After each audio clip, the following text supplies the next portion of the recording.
Azərbaycanın müasir tarixində dərin iz buraxan 2020-ci il Vətən müharibəsi təkcə hərbi qələbə deyildi.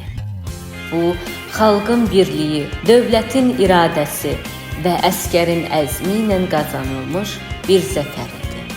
Bu zəfərin izini əbədiləşdirmək üçün ucaldılan monumental memarlıq nümunələrindən biri də Zəfər tağı. Zəfər tağı təkcə estetik və mühəndislik baxımından deyil, simvolik mənasına görə də xüsusi əhəmiyyət daşıyır. Abidənin əsas elementi 44 sütundan ibarət olmasıdır. Bu təsadüfi rəqəm deyil. Bu sütunlar Vətən müharibəsinin 44 günü, hər günün ayrı-ayrılıqda çəkisini, mübarizəsini, qurbanlarını və nəticədə əldə olunan böyük qələbəni ifadə edir. Abidə həm məkan baxımından, həm forması ilə Zəfər parkının ruhunu tamamlayır. Zəfər tağına yaxınlaşdıqca hiss edirsən ki, bu struktur sadəcə daş və betondan ibarət deyil. Orada tarix danışır, xalqın iradəsi ucalır. Zəfər tağının memarlığı müasirliklə milli elementlərin vəhdətidir. Təmiz və səliqəli xətləri, simmetrik düzümü və açıq məkanda yerləşməsi ilə həm gücü, həm də sükunəti ifadə edir.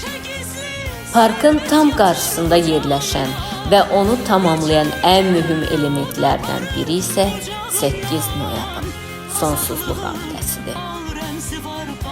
Bu abidə Azərbaycan xalqının zəfər tarixinin rəmzi kimi ucaldılır. Adını 8 noyabr 2020 tarixindən, Şuşanın azad edildiyi gündən alır. Sonsuzluq abidəsinin memarlığında həm müasirlik, həm də milli kimlik hiss olunur. Abidənin alt hissəsində ziyarətçilər üçün dayaq kimi hiss edilən sərt kütlələr, üst hissəyə doğru isə uca, yüksələn, sanki səmaya doğru açılan bir forma yer alır. Zəfər tağı həm xatırlamaq, həm ucalmaq, həm də yaddaşdan silinməmək üçündür.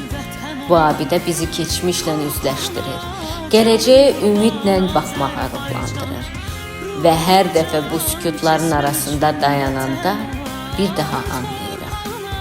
Bu zəfər sadəcə 44 günün deyil, əsrlərlə davam edən mübarizənin nəticəsidir.